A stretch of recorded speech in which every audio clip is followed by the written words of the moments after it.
Selamat pagi buat anak-anak Bapak sekalian. Selamat pagi, Pak. Selamat pagi, Pak. Ya, kita berterima kasih kepada Tuhan. Saat ini kita sudah berada pada minggu ke-6 dan minggu depan kita berada minggu ke-7 dan sesudahnya kita akan memasuki ujian tengah semester. Nah, pada pagi hari ini dalam bingkai pertemuan ke-6 dan ke-7 kita akan mengkaji topik komunitas. Dalam hal ini komunitas tumbuhan dan komunitas hewan. Jadi karena itu kita punya ada 2 minggu. Nah, terutama tentu minggu depan Anda dipersilakan mendalami, terutama dalam kaitannya dengan analisis komunitas, dalam penggunaan aneka ragam rumus, dalam mencari apa yang disebut dengan indeks diversitas, dominansi, indeks kesamaan, dan indeks-indeks yang lain yang terikat dengan apa yang disebut dengan komunitas. Nah, tentu saja nanti khusus komunitas tumbuhan, analisisnya juga akan ada dibicarakan pada topik-topik berikutnya. Nah, karena itu sekali lagi, saat ini kita masuk pada minggu ke-6 dalam perkuliahan kita. Nah, bahan-bahan perkuliahan kita telah ada di Sibda MIPA. Nanti Anda bisa baca bila mana Anda kurang memahaminya.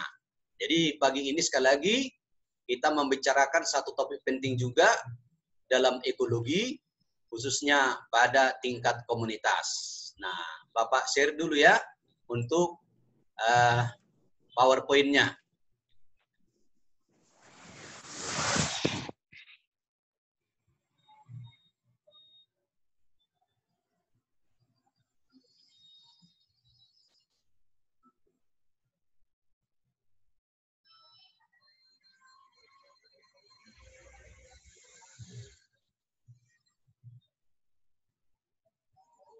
Udah nampak ya? Sudah, Pak. Sudah, Pak. Sudah, Pak. Baik.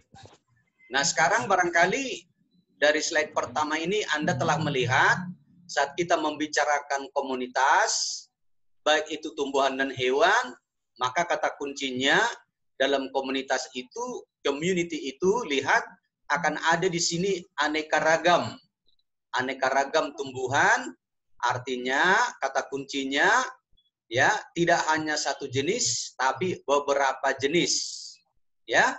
Nah, saat kita bicara juga pada komunitas hewan, nah sekali lagi lihat Anda di sini, Anda akan melihat aneka ragam populasi hewan yang dalam hal ini ya artinya dia terdiri atas beberapa ya jenis hewan. Nah, jadi kata kuncinya dalam komunitas dibedakan dengan yang disebut sebelumnya populasi, maka dalam komunitas itu dibangun oleh atas beberapa populasi. Jadi kalau komunitas tumbuhan artinya dibangun atas beberapa populasi tumbuhan. Komunitas hewan artinya dibangun atas beberapa populasi hewan. Nah, kita lihat pada yang berikutnya. Nah, karena itu, kalau kita bicara komunitas, nah Anda lihat sekarang misalnya, kalau Anda bicara misalnya di lautan, maka di sini ada komunitas, ya, bisa aneka ragam. Di sana ada tumbuhan, bahkan ada hewan, ya. Ini secara umum komunitas. Nah, karena itu sekali lagi kata kunci di dalam komunitas itu lihat kumpulan, ya. Kumpulan, groups, ya, dari berbagai populasi, ya, ada beberapa populasi yang hidup pada suatu waktu dan daerah tertentu, tentu sesama mereka saling berinteraksi dan saling mempengaruhi. Jadi kata kunci, ya, as a keyword for community, you must understand community consists of more than one population, ya. More than one population. When we talk about the population, of course, yeah, last week we have told population consists of, yeah, some individuals that come from one species, ya. Jadi karena itu makanya sekali lagi dalam komunitas ini kumpulan dari beberapa populasi yang tentu saja ya tiap populasi itu merupakan ya satu spesies. Jadi karena itu makanya komunitas secara singkat dapat kita katakan kumpulan dari beberapa spesies dan antar mereka saling berinteraksi dan saling mempengaruhi. Nah, jadi karena itu makanya sekali lagi ini gambaran apa yang disebut dengan ya ekologi komunitas, apakah itu di perairan, apakah itu di darat, di hutan, apakah itu misalnya bahkan yang hidup di udara, ya. Jadi hutan pun bisa hutan tropika dan aneka ragam hutan lainnya, ya. Untuk komunitas tumbuhan spesifik disebut istilahnya sebagai suatu vegetasi. Jadi sekali lagi komunitas kata kuncinya terdiri atas beberapa populasi ya yang saling berinteraksi atau dengan kata lain saling mempengaruhi satu sama lain. Nah, sekarang sekali lagi, nah dalam bahasa asing ya kalau kita bicara komunitas itu maka itu artinya ya disebut sebagai sinekologi. Nah, ini biasanya saat Anda nanti ya mengkaji pembagian ekologi. Jadi ada sinekologi, jadi khusus membicarakan komunitas itu disebut sebagai sinekologi. Kalau berbicara yang disebut populasi ataupun ya kumpulan individu, maka sering Anda sebut istilahnya kan dengan ada istilah autekologi, ya. Nah, dalam bahasa asing, orang-orang Eropa biasanya menyebut populasi itu sebagai biosenose, ya, biosenosis atau dalam bahasa Jerman disebut Lebensgemeinschaft. Jadi artinya Lebensgemeinschaft itu hidup bersama dari beberapa populasi, ya. Nah, itu dia. Nah, sekarang persoalannya kalau kita bicara komunitas, khususnya komunitas hewan, apa yang menjadi parameternya? Apa yang menjadi indikator suatu dikatakan sebagai komunitas? Nah, sekali lagi, Anda bisa melihat di sini paling tidak 4 parameter komunitas hewan, yang tentu saja ini bisa juga digunakan untuk komunitas tumbuhan. Apa itu? Nah, kalau kita bicara komunitas, baik itu hewan tumbuhan, kita akan berbicara soal keanekaragaman, ya, keanekaragaman. Jadi karena itu kan sudah Bapak sampaikan tadi dalam komunitas itu ada beberapa spesies. Maka saat kita mengkaji beberapa spesies, muncullah istilah ya diversity, diversity, species diversity. Nah, nanti dalam konsepnya ada 2. Bisa sebagai kekayaan spesies, species richness, dan bisa dalam bentuk heterogenitas. Nah, jadi kalau kita bicara soal kekayaan spesies atau species richness itu hanya bicara berapa jumlah spesiesnya. Jadi betul-betul hanya seperti ya saat kita belajar taksonomi. Jadi saat kita belajar taksonomi, kita mengkaji satu kawasan hewan tumbuhan, maka kita hanya bertanya berapa jumlah spesies yang ada di sini hewan tumbuhan. Tapi saat kita berbicara di samping jumlah spesiesnya, kita bicara juga soal kepadatannya, kelimpahannya.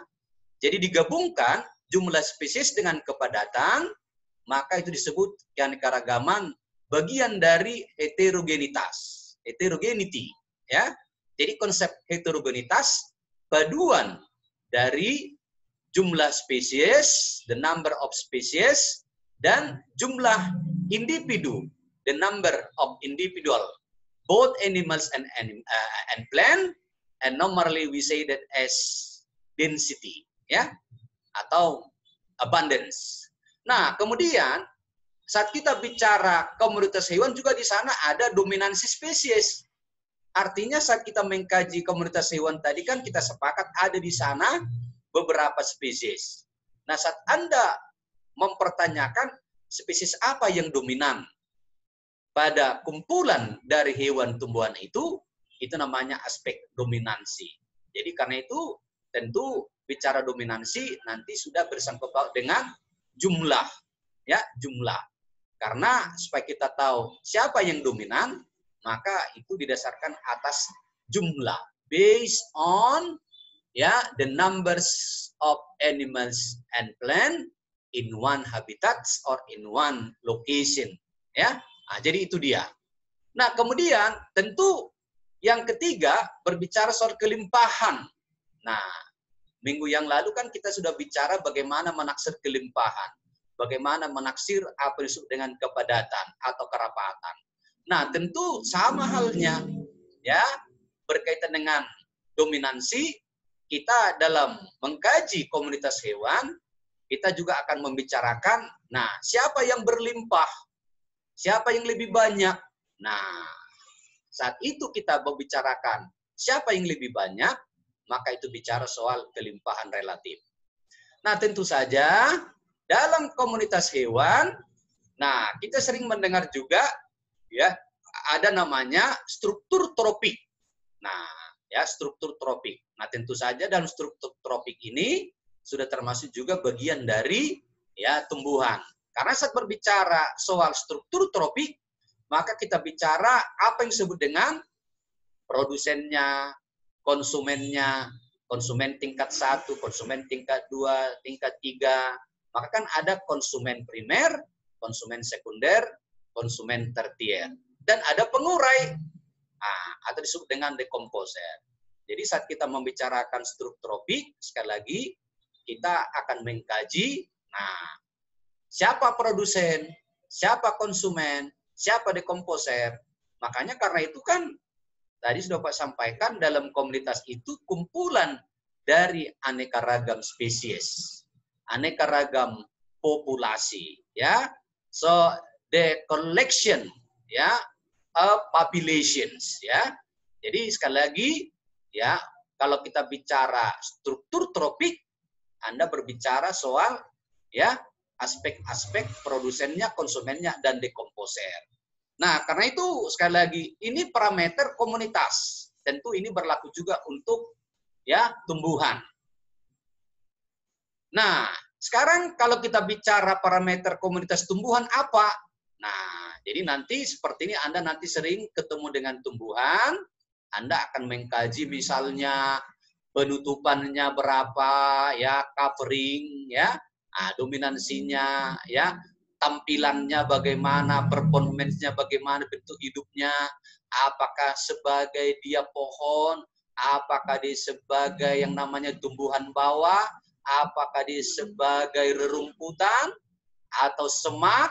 Nah, kalau kita bicara soal itu nanti, itu sudah bagian dari parameter komunitas tumbuhan.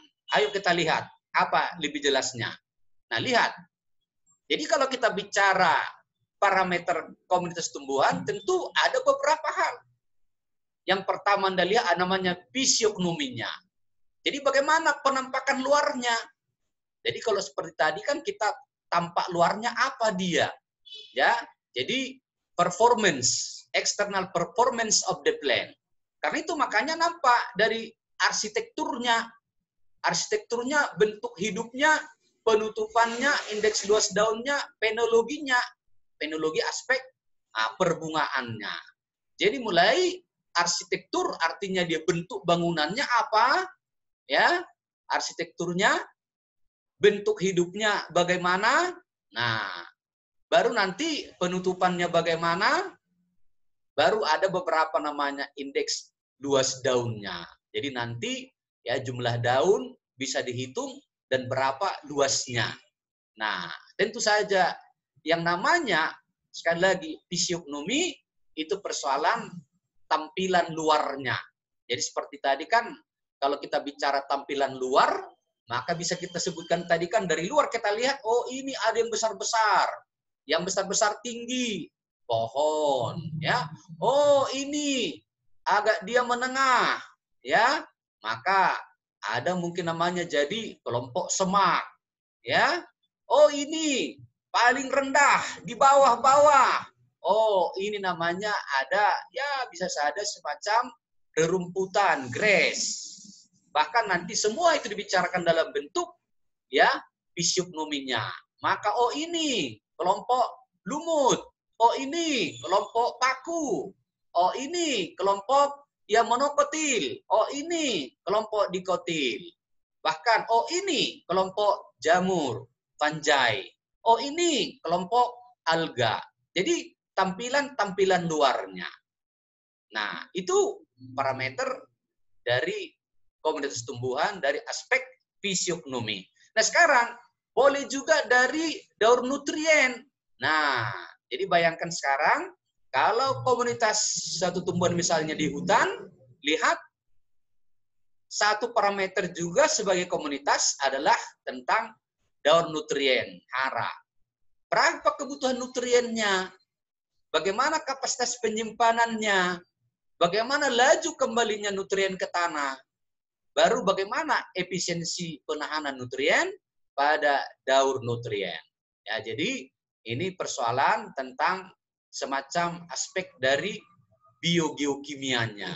Ya, jadi tentukan bisa dihitung berapa kebutuhan nutrien dalam suatu komunitas tumbuhan. Jadi kapasitas penyimpanannya, laju ya kembalinya nutrien ke tanah, bagaimana efisiensi penahanan nutrien pada daur nutrien. Nah, kemudian, kalau ada tadi fisiognomi, ini dia, ada floristika. Nah, jadi biasanya kita kaji adalah floristika. Jadi kalau fisiognomi tadi tampilan luar, hanya kesukaan pohon. Nah, kalau floristika tidak.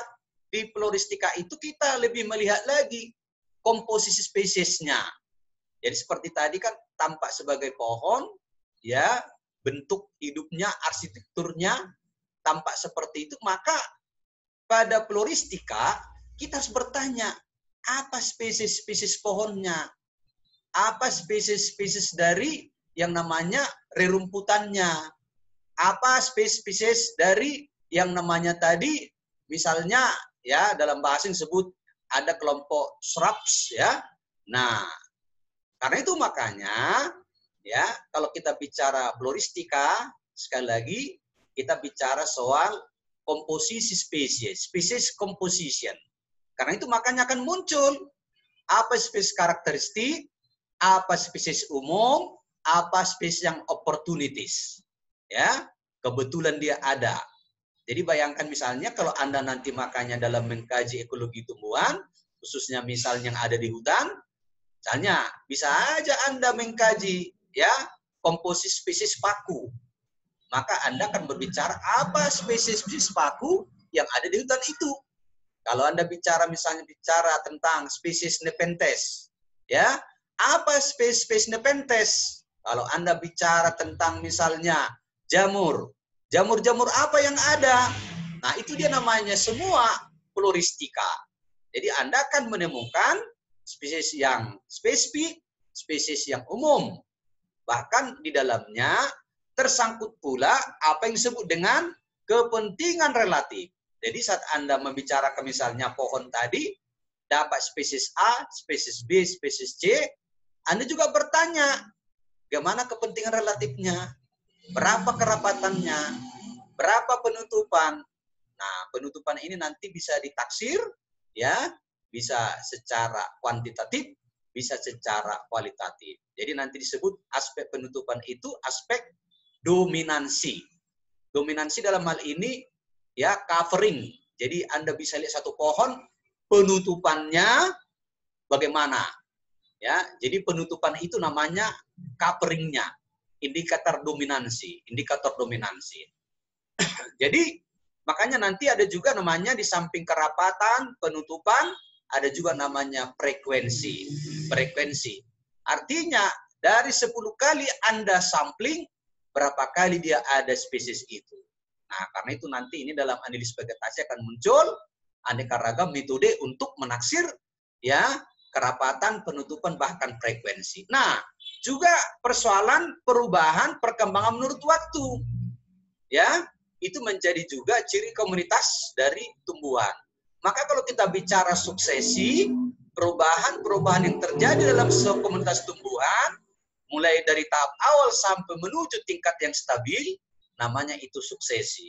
Maka Anda telah mendengar pernah ada suksesi primer, ada suksesi sekunder. Itu juga parameter dari suatu ya namanya komunitas. Bahkan ada stabilitas, ada tanggapan terhadap perubahan iklim, bahkan tentu ada evolusinya, ya. Jadi perubahan-perubahan yang terjadi menurut waktu pada komunitas tumbuhan itu, ya. Baik. Nah, ini ada pola spesies. Nah, kalau kita bicara pola spesies, itu artinya kita berbicara masalah ruang. Ruangnya, ruang di mana spesies-spesies itu ada. Dan juga berbicara tentang lebarnya atau ya disebut ya semacam nichia, ya, niche relungnya. Bagaimana relung dari tumbuhan itu? Apakah ada tumpang tindih atau tidak? Jadi status fungsional suatu tumbuhan pada suatu lokasi. Jadi ada berapa ya lebar relungnya dan apakah ada relung yang tumpang tindih? Nah, itu bagian dari pola spesies ya, parameter komunitas tumbuhan yang lain. Anda bisa melihat namanya produktivitas. Nah, ya, komunitas juga punya ciri yang namanya produktivitas. Ini berbicara soal biomasa, berat, berat basah, berat kering. Jadi karena itu akan ada namanya nanti produktivitas bersih neto, produktivitas kotor bruto ya dari satu tahunan. Maka muncul nanti di sini disebut sering dengan panen tegakan ya, ada panen tegakan. Dan tentu saja ada efisiensi dari produktivitas bersih, alokasi produksi bersih. Nanti kalau kita bicara produktivitas, satu topik di ekologi disebut sebagai nanti bagian dari bioenergetika, ya, bioenergetika. Nah, ini yang penting juga, satu parameter yang penting pada komunitas tumbuhan, ini disebut dengan diversitas spesies, karena itu tadi muncul kekayaan spesies sama seperti pada hewan, ada aspek kemerataan, ada aspek diversitas, ya, diversitas. Ini diversitas di sini terutama aspek heterogenitas tadi, ya, seperti pada ya aspek hewan. Jadi sekali lagi, bahkan parameter yang terakhir komunitas tumbuhan adalah namanya kreasi dan pengendalian atas lingkungan mikro. Jadi apa yang terjadi dalam suatu komunitas itu, komunitas tumbuhan, di mana nanti dia akan mampu mengendalikan lingkungan mikro. Bayangkan sekarang kalau banyak tumbuhan, lihat, maka di sekitar tumbuhan itu akan terjadi lingkungan khusus, suhu yang khusus, kandungan oksigen yang khusus, ya, cahaya yang khusus, ya. Karena itu makanya, ya, saat kita berbicara komunitas tumbuhan, maka suatu komunitas akan bisa menciptakan kondisi-kondisi yang spesial.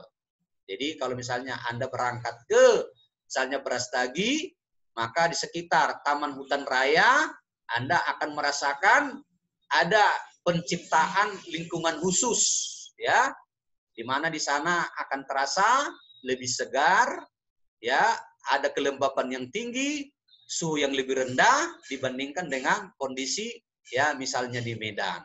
Itu maksudnya kreasi dan pengendalian atas lingkungan mikro. Nah, karena itu sekarang ya dalam analisis komunitas akan muncul apa yang disebut dengan aneka ragam indeks. Dan ini yang dipakai dalam statistika, ya, statistika komunitas. Maka Anda akan sibuk dengan hitung-menghitung dengan menggunakan rumus. Ada namanya indeks kekayaan spesies atau richness index, ya, indeks, ya, indeks, ya, ada indeks keanekaragaman, diversity index, ada indeks kemerataan, evenness, ada indeks atau koefisien kesamaan atau similarity index. Bahkan nanti ada namanya aturan 50 dari Kendi, ya. 50% rule according to Kendi. Nah, itu dia, ya. Nah, misalnya ini. Saat kita mau menghitung berapa kekayaan spesies ya pada suatu daerah, ya, saat kita menghitung kekayaan spesiesnya, ya, sebenarnya ini sederhana, namanya rumus indeks Margalef. Nah, ini nanti prakteknya, maka Anda akan melihat di sini bahwa sesungguhnya adalah bahwa indeks kekayaan spesies itu menurut Margalef sama D alpha sama dengan S dikurang 1 per ln N.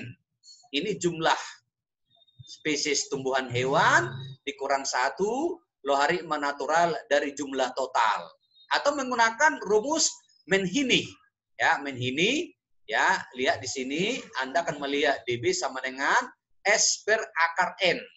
Ya, S sekali lagi jumlah spesies yang ada ditemukan pada suatu komunitas.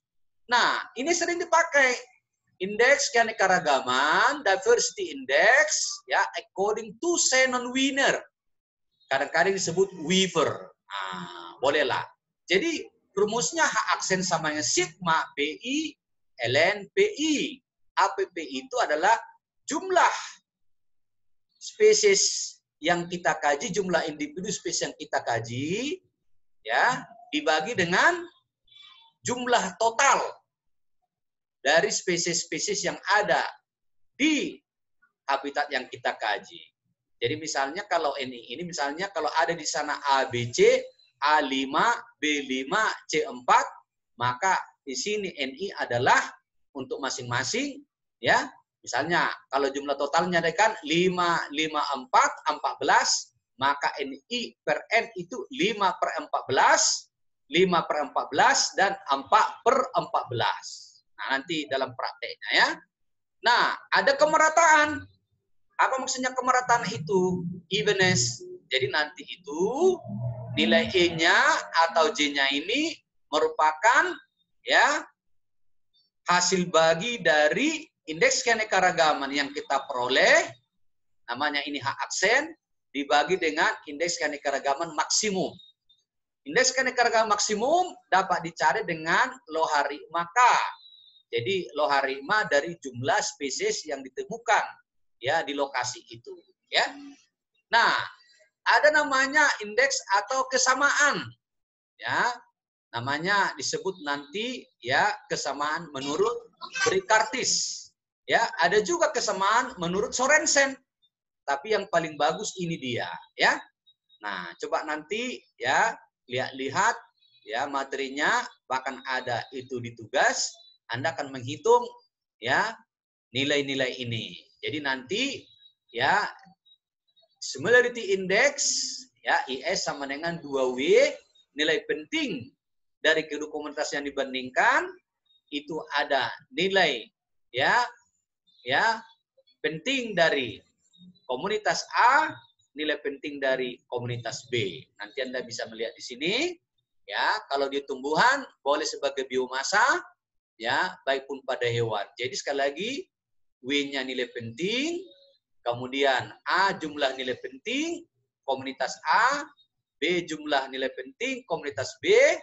Nah, sedangkan S adalah koefisien kesamaan ya.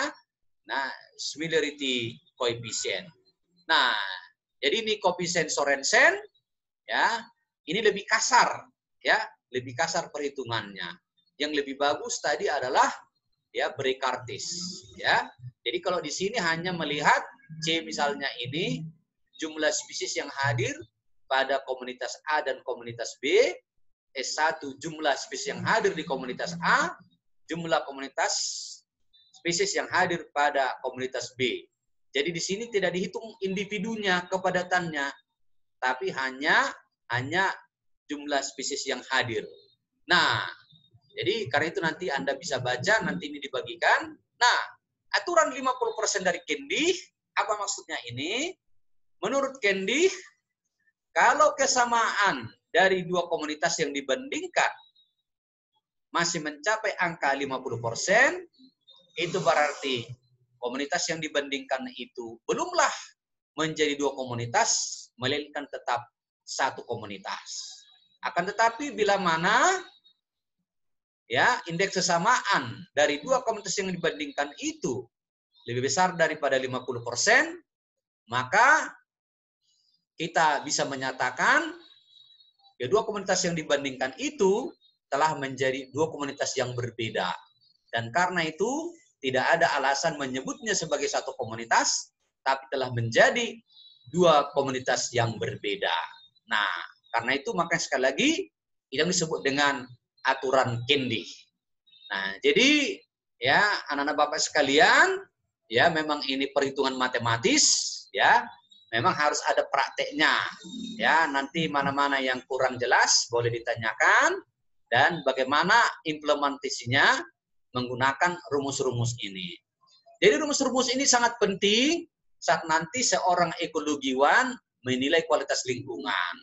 Jadi misalnya kalau indeks keanekaragaman di komunitas A misalnya ada 2, di komunitas B ada 2,5, berdasarkan indeks keanekaragaman itu, maka semakin besar indeks keanekaragaman itu pertanda kualitas lingkungannya semakin bagus. Jadi karena itu makanya berdasarkan indeks keanekaragaman itu, Anda bisa menyatakan, oh komunitas B ini lingkungan di mana terdapat si B, ya mutunya, kualitasnya lebih baik daripada lingkungan di mana ada komunitas A. Jadi karena itu makanya nanti kalau ada satu penelitian misalnya di sepanjang sungai, ya diambil di hulu, diambil di hilir, diambil di tengah, atau diambil berdasarkan rona lingkungannya, maka akan ketahuan dari indeks keanekaragaman, oh lihat dibandingkan indeks keanekaragaman.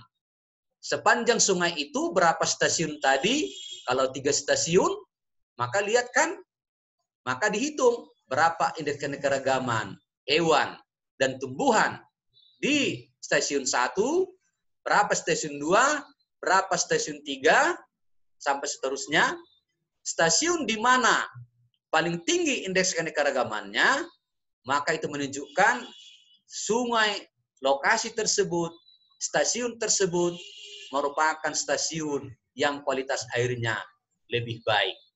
Nah, jadi karena itu makanya ini dalam implementasi analis mengenai lingkungan, AMDAL, ya, analis dampak lingkungan, ini dipakai ini banyak analis komunitas, terutama dalam menghitung ya indeks keanekaragaman. Karena indeks keanekaragaman itu adalah menjadi indikator untuk menilai kualitas lingkungan. Sekali lagi, karena waktu kita sudah kurang dari 1 menit, saya kira sampai di sini pertemuan kita. Boleh kita masuk sekali lagi, ada hal-hal yang kurang jelas untuk ditanyakan. Ya, nah, silakan. Saya kira saya live dulu. Maka ya ada waktu paling tidak 10 menit nanti ya untuk kita bisa diskusi. Atau karena waktunya sekarang sudah ya mau jam 9, saya kira Bapak permisi mau ada sidang online. Dan minggu depan kita buka kembali ini untuk membicarakan implementasi penggunaan rumus-rumusnya. Saya kira itu aja dulu dari Bapak. See you next week ya. Silakan coba mengerjakan soal-soalnya ya. Baru minggu depan